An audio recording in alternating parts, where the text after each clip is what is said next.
Estás escuchando lavisiónradio.net. Transmite las 24 horas, 365 días del año, en calidad estéreo digital. Lavisiónradio.net. Oficinas centrales 1394 Indian Trail Road, Suite 202, Norcross, Georgia. Teléfono en el estudio 678-477-3036. Lavisiónradio.net. Información que va contigo. Una estación integrante de Grupo Visión. Amigas y amigos, les habla Luis Velázquez. Les invito a escuchar mi programa Diálogo Internacional por lavisiónradio.net. En este programa podrán escuchar en vivo los análisis de expertos sobre la actualidad mundial, así como sobre los puntos que componen la agenda política global. Diálogo Internacional con Luis Velázquez. Martes a las 9 de la mañana por lavisiónradio.net. Información que va contigo.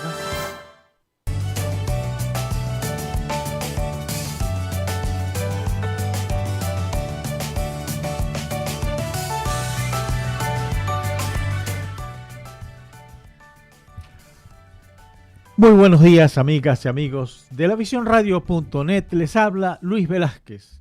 Encantado de estar una vez más con ustedes en Diálogo Internacional. En los controles, como siempre, mi querida amiga Mayerlin. ¿Cómo has estado, Mayerlin? Buenos días. ¿Cómo estuvo el fin de semana? Muy buenos días, Luis. Excelente. Gracias a Dios, todo bajo control. Muy contenta, como siempre, de poder acompañarles aquí en los controles y, por supuesto, darle pues un saludo especial a nuestros invitados del día de hoy. Muchísimas gracias por estar esta mañana con nosotros en Diálogo Internacional. Así es. Son las 9 de la mañana de hoy, 9 de agosto del 2022. Nuestro número de teléfono es el 678-477-3036 y asimismo se pueden comunicar con nosotros a través de las redes sociales, Twitter, Instagram, YouTube, desde donde estamos transmitiendo en vivo, y en TikTok. Hoy vamos a tener una conversación sumamente interesante, además de muy importante, porque más allá de la guerra de Ucrania, creo que las tensiones han subido lo suficiente como para que tengan al mundo realmente excitado, preocupado. Y desde hace un poco más de una semana, las noticias de primera plana de los diarios del mundo publican el gira que hizo la presidenta de la Cámara de Representantes del Congreso de los Estados Unidos, la señora Nancy Pelosi, una gira que hizo por Asia-Pacífico, pero fundamentalmente el objetivo era visitar a Taiwán. Por supuesto, eso produjo, por decirlo de alguna manera, mucho escozor en el gobierno chino, fundamentalmente allí, porque esa es una isla que está siendo reclamada desde hace más o menos 70 años como parte del territorio chino, y eso es muy sensible para ellos. Hoy las noticias nos indican una cosa también que preocupa mucho. El gobierno chino decidió extender el bloqueo y los ejercicios militares alrededor de la isla de Taiwán, pero también Taiwán decidió hacer ejercicios militares justo al lado de donde lo están haciendo los chinos. Pero bueno, para ellos tenemos a dos personas muy importantes, muy amigos de la Visión Radio, dos especialistas. El primero es el embajador Abraham Clavero, que además estuvo destacado en Asia, pero estuvo destacado también en Beijing, en la embajada de Venezuela en Beijing, gran conocedor de Asia, estuvo en varios países de Asia. Y al general del ejército en condición de retiro, Alfredo Carneiro. Muy buenos días, amigos. ¿Cómo han estado? ¿Cómo ha estado Abraham? ¿Cómo ha estado Alfredo? Buenos días. Saludos para todos, para la audiencia, y bueno, aquí estamos. Adelante, Alfredo. Buenos días, Luis. Oye, muchas gracias por la invitación. Un honor estar con Abraham, por supuesto, y compartiendo tu programa con la audiencia.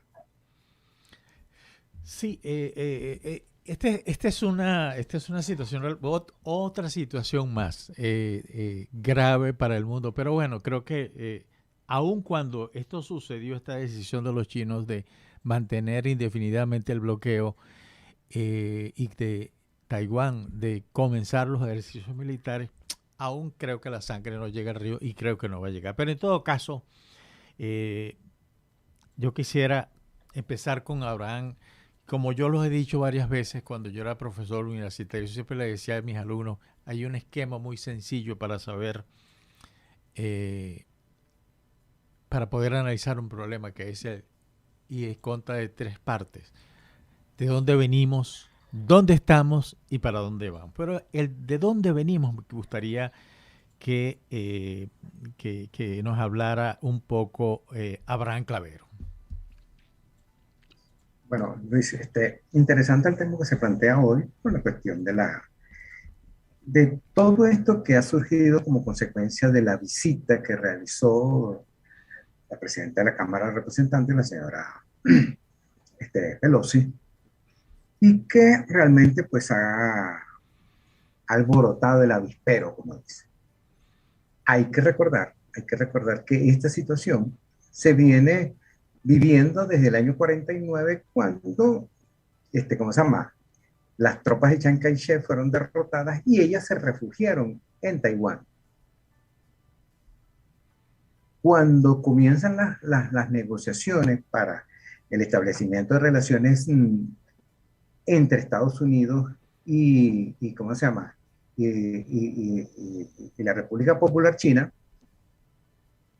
conversaciones en las cuales el señor Kissinger tuvo un papel destacado y donde el presidente Nixon pues influyó para estas cuestiones, pues siempre se tocaron temas, y en uno de esos libros escritos por Kissinger, él decía que en esas conversaciones que él había mantenido con Mao le había dicho que ese era un tema importante, pero que eso no iba a impedir el establecimiento de relaciones entre ambos países. Cuando se firma el establecimiento de relaciones en el año 79 por parte de la administración Carter, quedó muy claro de que se iba a aplicar el principio de una sola China. Y Taiwán recibe ese golpe de haber sido un país que fue expulsado de Naciones Unidas y que causó un gran trauma en el pueblo taiwanés. Ahora, esta es una situación que se ha mantenido y que de vez en cuando surgen ciertos acontecimientos que lo llevan a un posible enfrentamiento. En el año 96 hubo un fuerte enfrentamiento entre ambos países durante el gobierno del presidente Clinton. Han habido visitas importantes porque ella no es la primera persona presidenta de la Cámara de Representantes que visita Taiwán, sino también antes lo hizo Newt Gingrich, que era un republicano que también visitó Taiwán. De manera pues que esta es una cuestión que se ha mantenido y que pero que yo considero que con toda esta situación de Ucrania,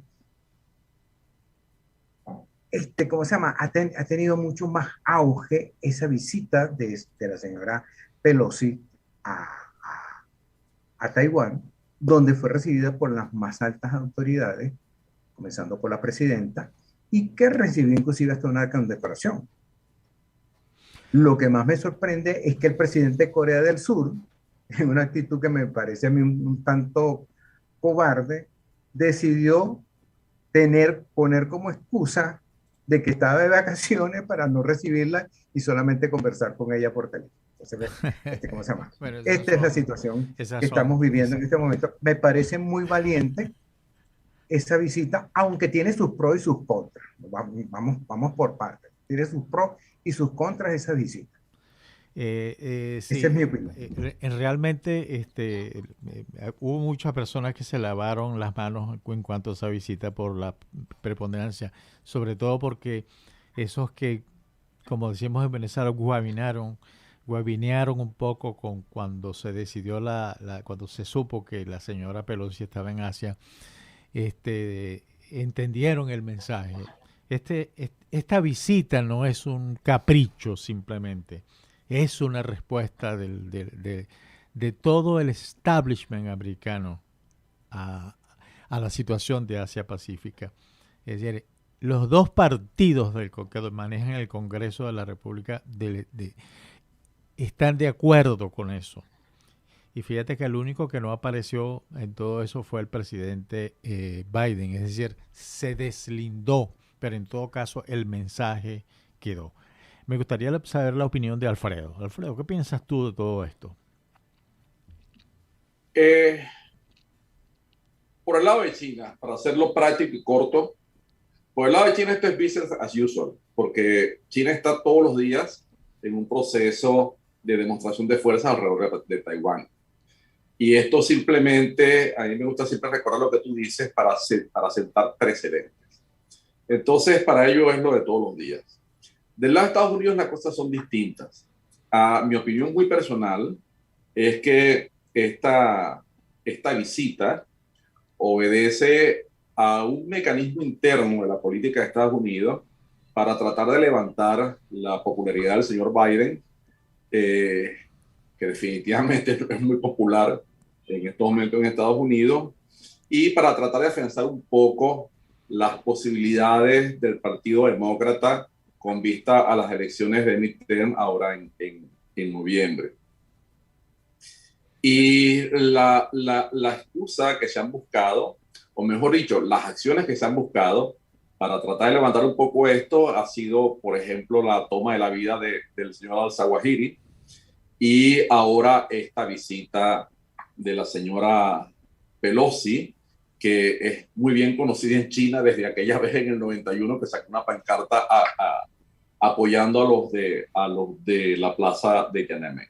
Entonces, este problema básicamente, me parece a mí, mi opinión muy personal, es que Estados Unidos está buscando es en estas áreas en particular. Y lo digo simplemente porque Estados Unidos no tenga ninguna respuesta que tenga que ver con el cambio de la ambigüedad estratégica que llaman ellos con respecto a la relación de Taiwán, ni cambios significativos en la disposición de tropas o en la preparación de tropas o de medios militares en la región. De hecho, han sido bastante pasivos en este sentido. Y, por supuesto, mucho menos todavía en términos de sanciones contra la República Popular China, que sería lo de esperarse, por supuesto, si es que en realidad esto es un bloqueo,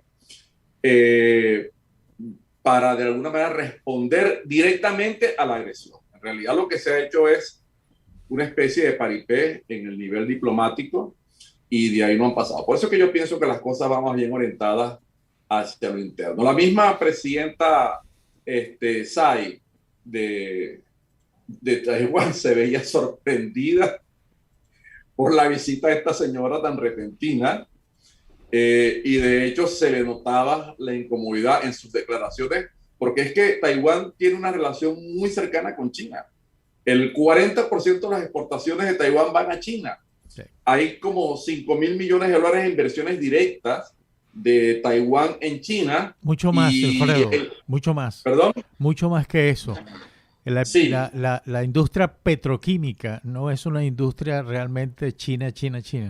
Fue una inversión taiwanesa que superó los 15.000 millones de dólares. Hay un dineral embarcado allí. Y en el 2020, justamente en función de esta relación, si mal no recuerdo, se cambió la ley que rige en la República Popular con respecto a la República China, y se les dio un tratamiento preferencial a las inversiones taiwanesas hasta el punto de que cualquier inversión de Taiwán que vaya hacia la República Popular no necesita del control previo del gobierno chino.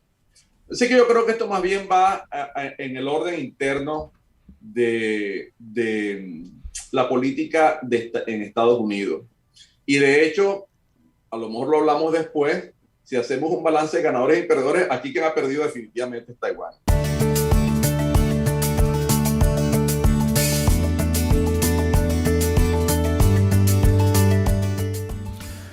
Estamos de regreso en Diálogo Internacional. Estamos conversando con el embajador Abraham Clavero y con el general Alfredo Carneiro acerca de la gira de la señora Nancy Pelosi a Asia. Estoy de acuerdo contigo y coincidimos en el hecho de que esto que sucedió, que me pareció brillante, esa jugada política importante. ¿Por qué me pareció? Porque hay una serie de eventos que giran en torno a toda esta visita que es importante. Pareciera que fue pensada muy bien.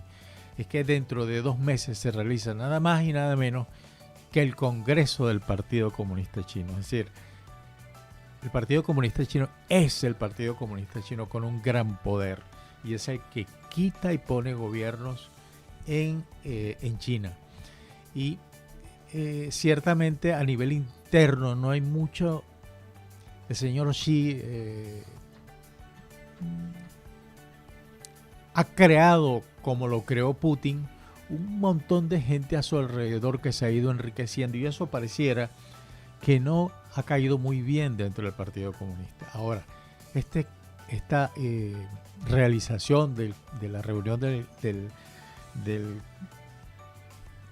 Partido Comunista Chino puede quitar o puede poner, puede ratificar o no, y si lo ratifica le va a decir sobre la base de estas condiciones. También hace poco que leí un análisis que me pareció interesante también. El hecho de que el gran problema, al parecer, sí, y yo no sé si ustedes coinciden conmigo, en su momento en Venezuela lo vivimos, el gran rollo de Chávez no era el capitalismo, ni los ¿cómo era que decía eso? Ni los corderos del imperio, sino era básicamente Bolívar, era contra Bolívar porque no lo podía sustituir. Llegó hasta mandar a hacer una foto con casi la cara de Chávez. Pero bueno, algo parecido pareciera que está sucediendo también en China. El señor Xi parece que quisiera sobrepasar esa imagen, sobrepasar todo lo que hizo Mao Zedong. Que Mao Zedong, con todo el respeto, y yo sé que Abraham lo leyó y tú lo leíste también, el libro Mao, lo que nos deja es, cuando uno abre ese libro, muy bueno, una investigación, y lo que consigue es mucha sangre. 60 millones de personas murieron en esa gran marcha. Pero aquí se plantea una disyuntiva muy importante, y perdona lo extenso de la introducción, que es esa reunión del Partido Comunista, del Congreso del Partido Comunista, abre una nueva etapa, y no creo que vayan a decir, señores, vamos de manera radical en contra de Estados Unidos, porque yo soy de los que piensa que ni China puede vivir sin Estados Unidos, ni Estados Unidos puede vivir sin China. Pero bueno, Abraham. Mira, yo, de acuerdo con mi experiencia en China, con lo que yo viví en China y el seguimiento que yo le he hecho al tema, yo pienso que Xi Jinping va a mantenerse en el cargo. Puede ser que se le impongan algunas restricciones, pero este señor autócrata, porque no lo podemos calificar de otra forma, va a mantenerse en el cargo. Y uno de sus objetivos es reconquistar Taiwán. Recordemos que China ya ha llevado un proceso ¿cómo se llama? Reconquistar para la China continental Hong Kong, Macao y la isla de Hainan. Bueno, el objetivo de Xi Jinping es reconquistar Taiwán para que forme parte, es decir, como una nueva provincia de la República Popular China. Ahora, una cosa es lo que piensa él y otra cosa es lo que piensan los taiwaneses, porque los taiwaneses se miran en el espejo de lo que está sucediendo en Hong Kong. Es decir, cómo ese acuerdo que se firmó con la Gran Bretaña en el año 97 para el regreso de Hong Kong a la China continental ha sido violado permanentemente, y cómo la violación de los derechos humanos ha sido una constante, especialmente durante el gobierno de Xi Jinping. De manera pues que hay que tomar en consideración esos aspectos porque, ¿cómo se llama? Indiscutiblemente, sea Xi Jinping o sea quien sea, Taiwán siempre va a ser así como una cuestión de soberanía para la República Popular China. Ahora mucha gente se preguntará, si lograron recuperar, ¿cómo se llama? Hong Kong, Macao, la isla de Hainan, el Tíbet, ¿por qué no lo han hecho con Taiwán? Porque Taiwán es otra cosa, es otro elemento donde indiscutiblemente que el apoyo de Estados Unidos, a pesar de reconocer ese principio de una sola China, siempre ha respaldado a Taiwán, y creo que en el momento en que la República Popular China decida llevar a cabo una invasión para reconquistar a Taiwán, Estados Unidos no se va a quedar con los brazos cruzados y va a intervenir. Y ellos saben que la séptima flota norteamericana es un elemento muy poderoso y que el enfrentamiento va a ser, ¿cómo se llama?, significativo. De todas formas, hay que tomar en cuenta diferentes aspectos. Muchos dirán, bueno, pero es que a Estados Unidos se le va a hacer más difícil porque, bueno, China está a 180 kilómetros de las costas de Taiwán. En cambio, la Marina norteamericana, es decir, para poder proveer de todo eso que necesita, de todo ese aparato, ¿cómo se llama?, militar, necesita de sus bases en diferentes zonas de Asia, específicamente las que están en Taiwán y las que están en otras partes de la zona Asia-Pacífico. Vamos a ver qué resulta de ese congreso, porque indiscutiblemente que en ese congreso se van a definir muchas cosas, y yo pienso que el señor Xi Jinping va a salir, ¿cómo se llama?, es mi opinión muy personal, va a salir, ¿cómo se llama?, fortalecido, y va a mantener una presión constante sobre el tema de Taiwán, porque él considera que ese va a ser el gran legado que él va a dejar para la posteridad. Sí. Alfredo, hay una cosa que me queda, es decir, conseguir Taiwán a toda costa, y yo creo que Abraham tiene razón, pero sin embargo en lo que no estoy de acuerdo es que a toda costa conseguir Taiwán, porque eso tiene repercusiones no solamente políticas, sino también económicas. Yo no creo que el Partido Comunista Chino se lance en algo en que no puede ganar y en lo que puede salir perdiendo mucho más China que Estados Unidos. Alfredo. A ver, yo me tomé la libertad de preparar un mapa, más o menos para ilustrar la cosa, ¿no? Esto es la situación en este momento en la región. Esta raya color crema es la aspiración de China, que causa tantos problemas con Corea, con Japón, con Filipinas, con Vietnam, porque es lo que ellos dicen que es el territorio histórico de China. Estos círculos rojos que están aquí son más o menos, digamos, pintados muy grueso, entre paréntesis, las zonas de influencia de los medios convencionales que tiene Estados Unidos, Corea, Japón, Australia, en esa zona. Esa es la presión militar directa que se puede decir.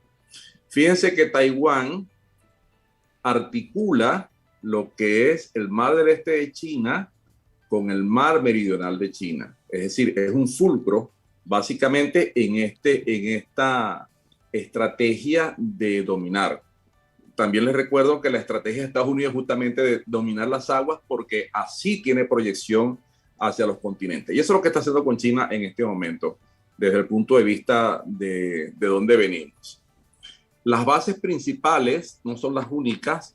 Singapur, Filipinas, por aquí está Guam, acá está Okinawa, Japón y Corea, hacen el cerco completo. En realidad, Estados Unidos no tiene que irse muy lejos para aproximar medios a la región en cualquier momento que se pueda presentar. De hecho, en Yokosuka tiene una flota completa. La séptima flota tiene 5 grupos de portaaviones, 5 unidades operativas alrededor de portaaviones listas para en cualquier momento actuar en este asunto. Esta es la panorámica militar que yo básicamente pienso que no tiene mucha importancia en este asunto, porque cualquier enfrentamiento de Estados Unidos con China no va a ser por medios convencionales. Y de allí los objetivos, el adelantamiento de objetivos del señor Xi, el pana Xi, como decimos allá en Venezuela. El pana Xi movió el objetivo de equiparamiento de las fuerzas de China, las Fuerzas Armadas de China con Estados Unidos, del 2049, que era lo que tenía previsto en un principio, hasta el 2030-2035, que eso es pasado mañana, ¿no? Tan simple como eso. Pero además de eso, la ampliación de la capacidad nuclear, de ojivas nucleares, para el 2030 se supone que va a ser, según sus planes, las 1000 cabezas nucleares.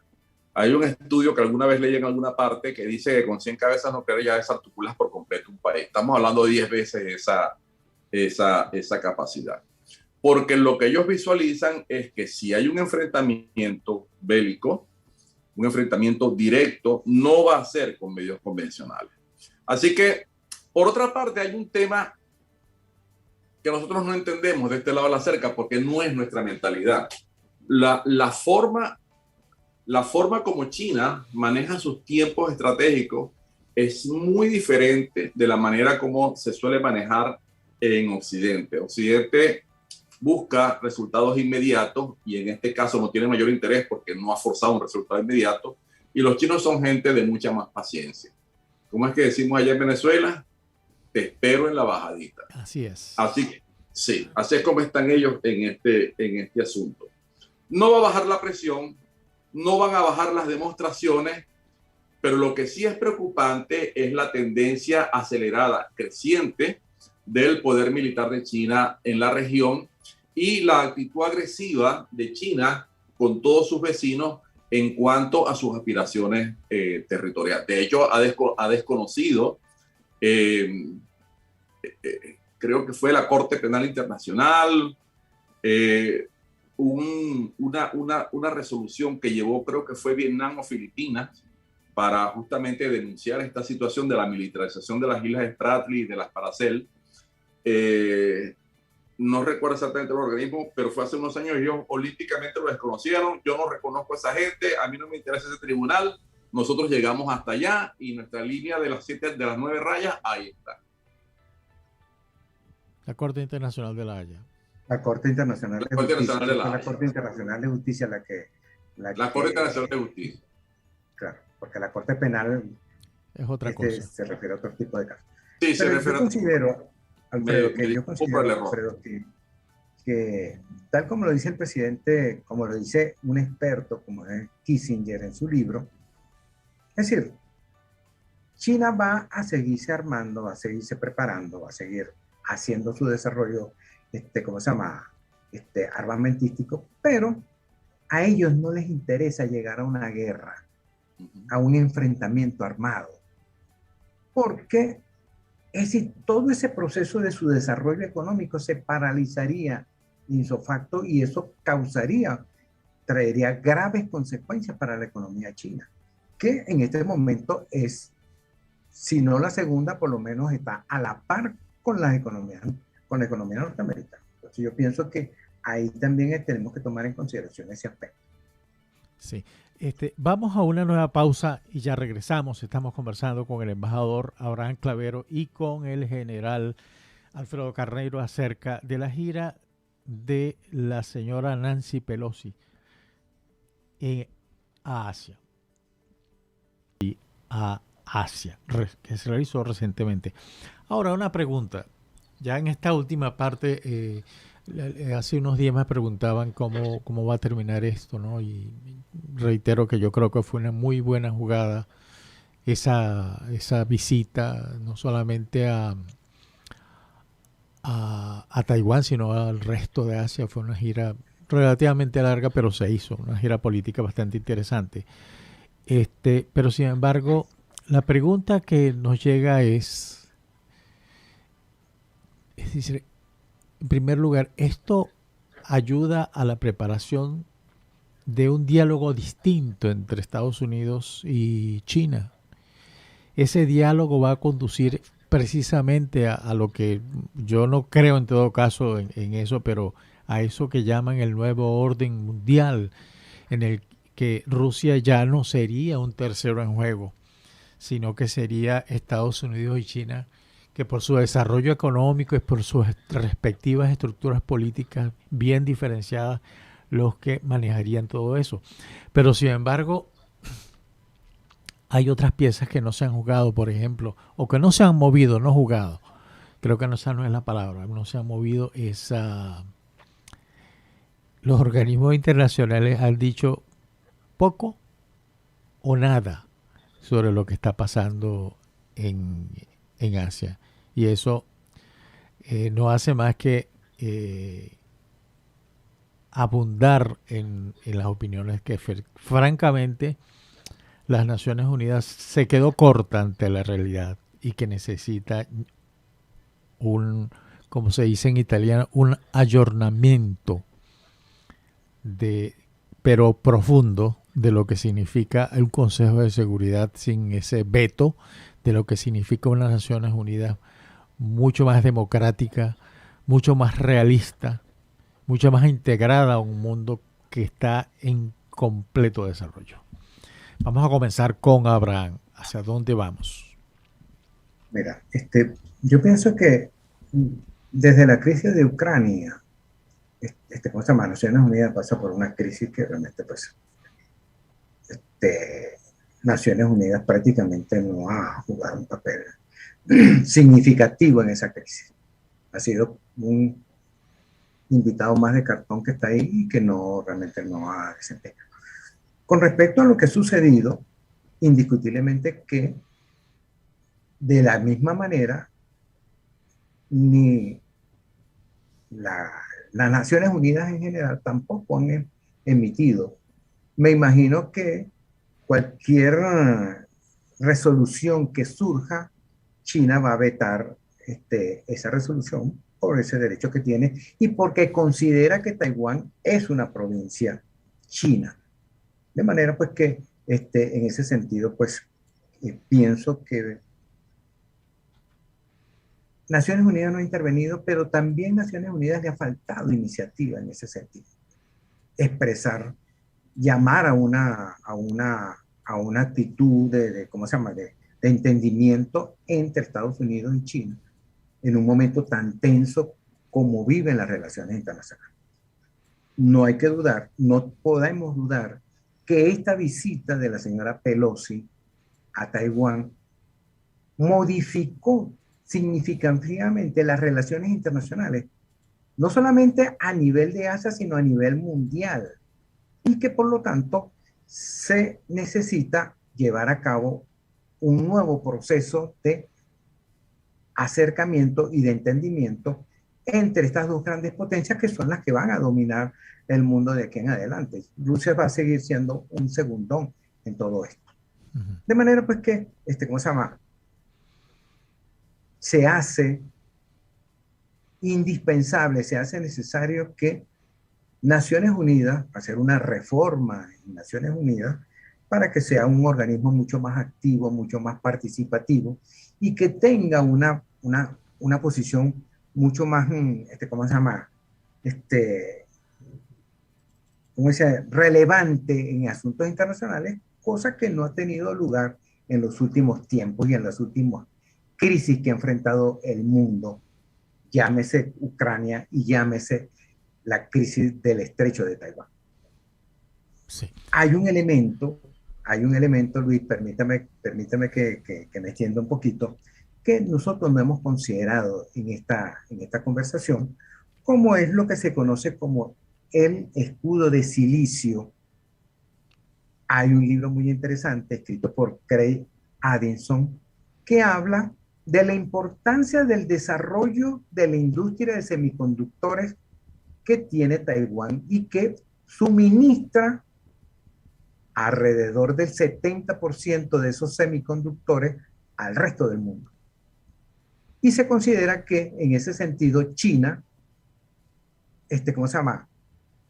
Que depende de esos semiconductores también porque ellos también le compran a Taiwán gran parte de esos ¿cómo se llama? Semiconductores. Teme que una invasión a Taiwán puede desarticular esta industria que ellos han desarrollado gracias a un programa que llevó a cabo Taiwán durante mucho tiempo, de mandar a sus mejores estudiantes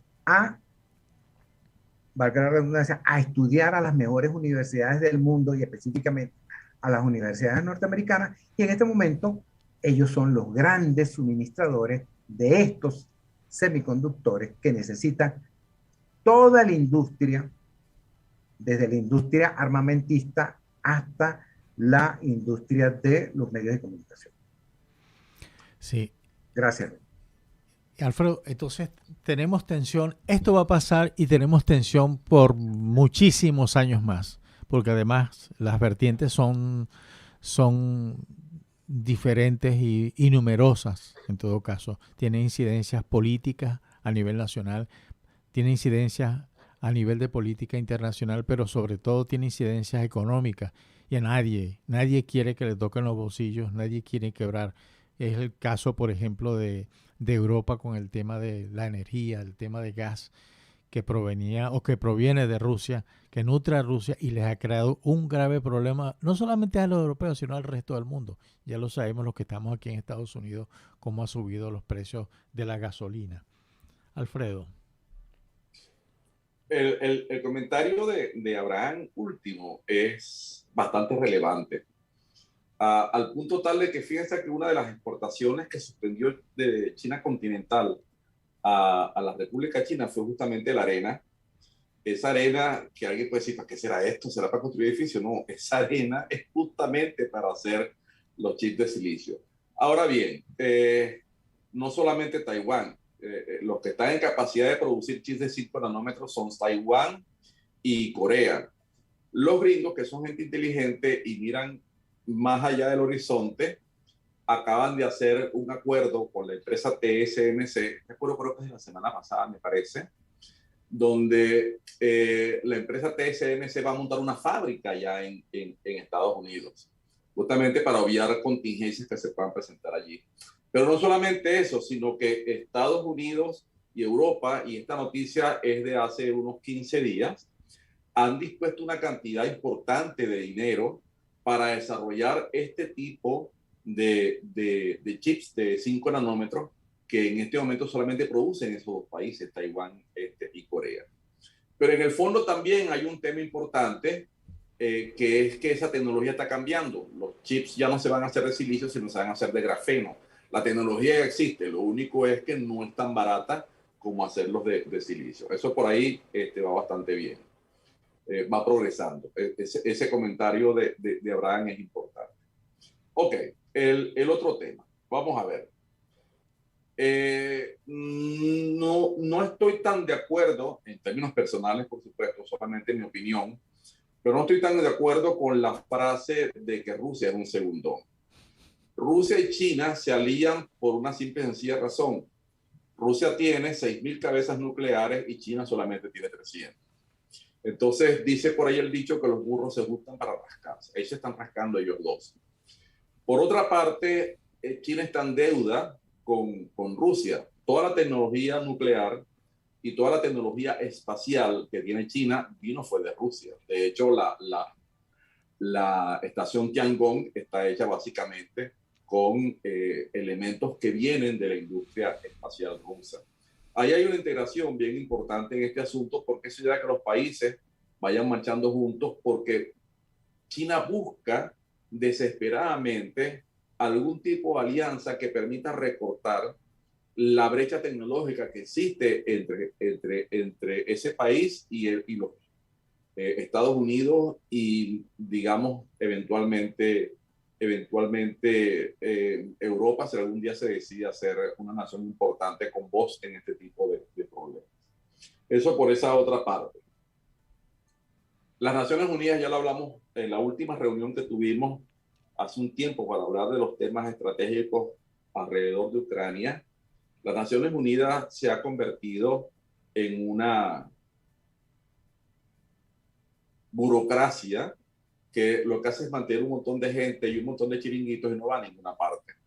De hecho, las grandes crisis, como por ejemplo la crisis de Ucrania o lo que está pasando en este momento en el Sahel, donde Rusia es casi que la potencia dominante desde Libia hacia abajo, y las Naciones Unidas, lo único que se le ocurre al señor Guterres, su secretario general, es decir que las empresas que dan energía tienen ganancias inmorales, como si esa cosa existiera de alguna manera en los negocios, una ganancia inmoral. Lo cual me dice a mí que este señor no tiene ni idea de cómo se generan las ganancias para que esta califique un hecho que es económico como moral o inmoral.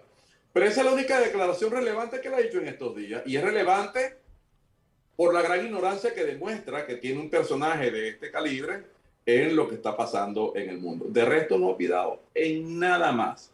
Es más, el señor Tedros Ghebreyesus en estos días dijo también una cosa así medio extraña. En realidad la ONU no existe desde la crisis de los Balcanes. Y tan así es que los únicos que pudieron intervenir a regañadientes en la crisis de los Balcanes fueron los Estados Unidos, y se trajeron a remolque a los países de la Unión Europea, se lo trajeron a remolque porque ellos no querían tener nada que ver en este tema. La ONU no hizo absolutamente nada en esa crisis, y esa crisis se resolvió por otros mecanismos que obviaron por completo a las Naciones Unidas. Y ese ha sido, desgraciadamente, tristemente, el papel de las Naciones Unidas y de los multilaterales en general, que han estado sujetos a los intereses de las grandes potencias. Nadie va a sancionar a Rusia por el simple y llano hecho de que Rusia tiene poder de veto. Nadie va a obligar a China por el simple y llano hecho de que China tiene poder de veto. Así como ellos, por supuesto, no pueden obligar a los Estados Unidos, a Francia o al Reino Unido, porque ellos también tienen derecho a veto. Así que el tema del orden internacional se ha movido más hacia la confrontación de los poderes, hacia la interacción de los poderes, hacia la dinámica de los poderes, bastante lejos, por cierto, de la dinámica del derecho internacional, el cual no existe prácticamente desde el señor Bush pequeño, George W. Cuando Junior dijo, vámonos cantando plataría para Irak porque aquellos tienen una arma atómica que nos van a tirar. Pero sin embargo, hay preguntas que quedan en el aire en todo esto, ¿no? Por ejemplo, yo estoy de acuerdo contigo con la observación del señor Guterres. A mí me causó impacto y he sido crítico de lo que él dijo exactamente, porque no es tan fácil decir, bueno, las empresas están ganando dinero. Es decir, ese no es su rol en todo caso. Él es el secretario general del máximo organismo internacional. Debe estar a otro nivel. Pero sin embargo, como te decía, hay preguntas. Es que China, y no Xi Jinping, China, el Partido Comunista Chino, me refiero, estaría dispuesto a sacrificar una posición relevante en ese nuevo orden mundial. ¿Sería Rusia lo suficiente como para ellos sacrificar lo que han venido trabajando no solamente en Asia, sino en el resto, en América Latina, por ejemplo, en África? Ellos estarían dispuestos a sacrificar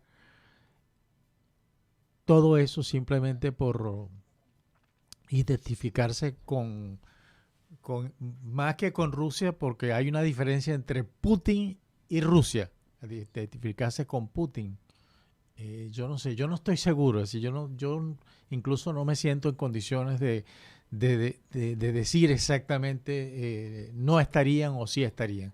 Pero creo que hay temas muy relevantes en todo esto, muy importantes, que crean dudas respecto hacia dónde va a tomar China. La impresión que me da, sobre todo por esta conversación, es que las tensiones van a seguir y nada más, y por bastante tiempo. Es decir, creo que este tema no se va a resolver en Naciones Unidas y se va a resolver como siempre se han resuelto las cosas, en una mesa de negociación que va a durar toda la vida. Cuando uno se da cuenta que la unificación de las Alemanias comenzó una semana después del fin de la Segunda Guerra Mundial y mira lo que duró. Tienen 1 minuto cada uno para darme la opinión al respecto. Vamos a comenzar con Abraham. Mira, interesante lo que dices, Luis, pero quisiera agregar lo que dicen muchos nacionalistas chinos, ¿no? Que estaban, como dicen, muy alegres, muy contentos por esta acción de China contra Taiwán en estos momentos, pero al final, ¿qué dijeron ellos? Lanzaron bombas contra los peces, contra un poco de peces en el estrecho de Taiwán, gastaron energía que en este momento nosotros necesitamos. ¿Y qué hizo el Ejército de Liberación Popular Chino? Nada. Taiwán sigue siendo Taiwán y sigue siendo un país aparte que no ha declarado su independencia. Sí. Alfredo, 1 minuto. Alfredo salió. No hay mucho que agregar sobre este asunto, más allá de que China va a seguir China. El gobierno chino va a seguir sus objetivos de conseguir una sola China, y el hallar una sola China, eso es uno de los objetivos centrales del Partido Comunista Chino, es la incorporación de Taiwán. Yo pienso que por vías pacíficas a el territorio chino bajo un solo gobierno. Eso es donde van a ir las cosas. China está tratando de eliminar o de crear por lo menos una zona de tensión en el área de Micronesia y Melanesia. Acaba de firmar un acuerdo, por cierto, hace poco, a principios de año, firmó un acuerdo con las Islas Salomón que incluye temas de seguridad, y se le cayó el resto de la negociación con los otros países. Casi todos ellos reconocen a Taiwán como país. Ese es un tema que no hemos mencionado, pero se le cayó porque ellos no quieren ningún acuerdo de seguridad que permita o abra la puerta para que tropas chinas o medios militares chinos vayan a esos países. Pero sin embargo ellos no van a cejar en crear esa zona de tensión, porque esa zona de tensión nulifica lo que yo les mostraba antes de el dominio de Estados Unidos sobre ese mar, que es indiscutible. Ahí no hay, los mismos chinos lo reconocen, es indiscutible, y es una teoría estratégica que los gringos están aplicando desde 1904 o 5 por allí. Sí, además esa zona es por donde pasa el mayor tráfico comercial del mundo. Sí. Y todavía nos queda definir, hablando del mundo, qué va a ser el tercer discordia, que es la Unión Europea, que cada día tiende más a diluirse. De hecho, hay muchos intereses chinos que hacen que muchos de estos países, como por ejemplo el caso de Grecia, como el caso de Hungría, le saboteen a la Comisión Europea decisiones que tienen que ver muchas veces con China. Sí. Bueno, oye, muchas gracias, Alfredo, muchas gracias, Abraham, por estar conmigo durante esta hora. Muchas gracias por su tiempo. Fue un programa bastante interesante, rico en información. Un fuerte abrazo, gracias a los oyentes y espero que hayan aprovechado esta realidad. Hay tensión, efectivamente, pero esa tensión va a pasar. Hay intereses mucho más grandes y que pueden ser mucho más costosos si se pierden con una guerra. Un fuerte abrazo a todos. Muchas gracias, Mayerlin, por haber estado conmigo apoyándome en el sonido. Muchas gracias. Un abrazo. Gracias, Luis. Igualmente. Saludos a toda la audiencia.